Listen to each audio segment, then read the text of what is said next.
Gone are the days when you could just read the news and think they're telling you the truth. The truth is actually not that prevalent nowadays. All newspapers, including the New York Times, are trying to just rile people up. Make them think of conspiracy theories, say things that may or may not be true so people get energized. Let me go through an example with you today that you may have read already. If not, I have a link below and you should read it first.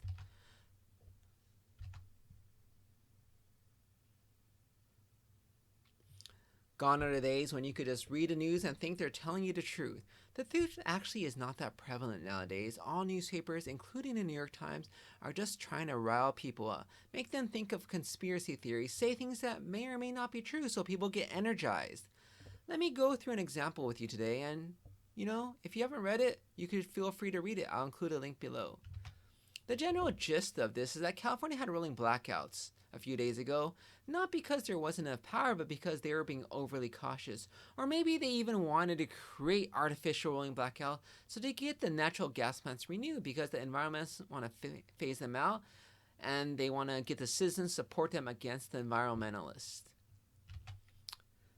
A few things that I like to go into when I read an article are credentials of these so-called experts. They mentioned this guy. Everybody gets called an expert nowadays, and what does it actually mean? Many times it's not actually the foremost person in the field, but rather somebody a newspaper could have access to. For example, I could tell you in the medical world, many times that people get interviewed aren't the ones who know the most. They're the people who are the most available, like an administrator.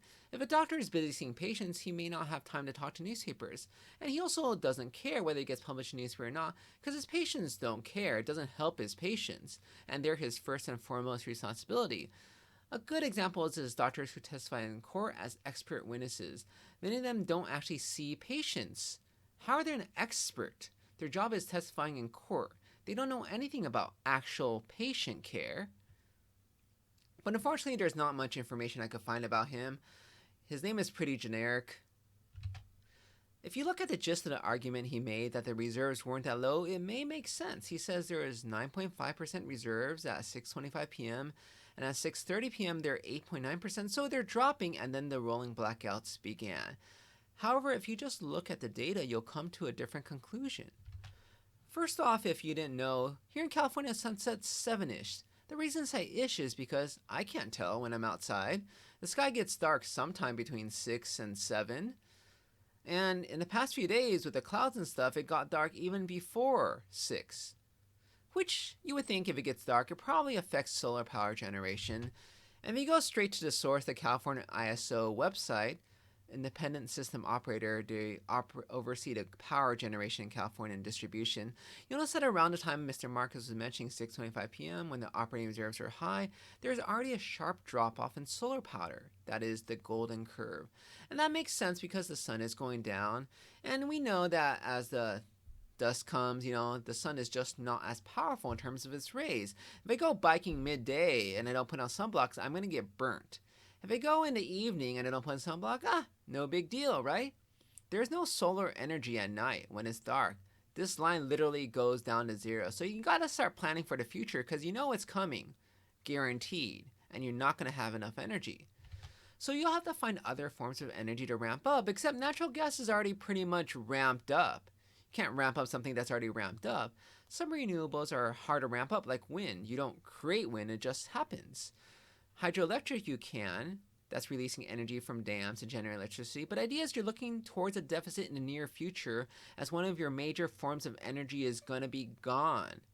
Night's coming. What do you do? And if you look at this comparison of peak demand this year being lower than last year, you might think, oh, why are they worried? Well, do you think the supply is the same as last year? Is it more of a supply this year? Supply without demand. Demand without supply is meaningless. You need context. And I can tell you most assuredly it's not a guarantee that energy production in California increases year after year. There's no data for 2019, 2020, but if you look at 2018, remember this figure, 195,000 for the amount of energy produced in 2018. 2017, 206,000. Which year had more energy production? 2017, not 2018. Maybe it's going down every year. And don't forget another large part of supply. Imported from out of state. A third. Which leads us to the conclusion of the New York Times article, which calls rolling blackouts a mystery, having the experts all stumped. What experts, first of all? Did they look at all the data? Back to the real point. The New York Times writer wrote this article. The New York Times published this article because it was a compelling story. It's not that the story has validity or merit, but compelling that people would read it.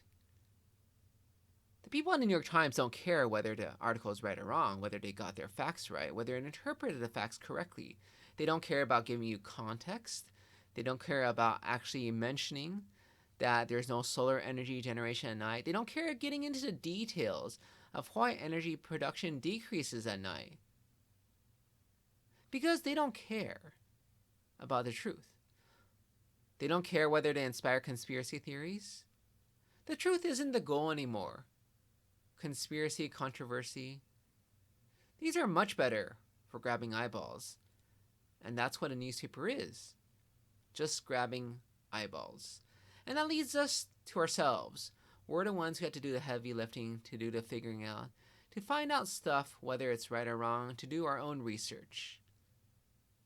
And that's what we're doing today, and that's what we'll do for future videos on my YouTube channel as well.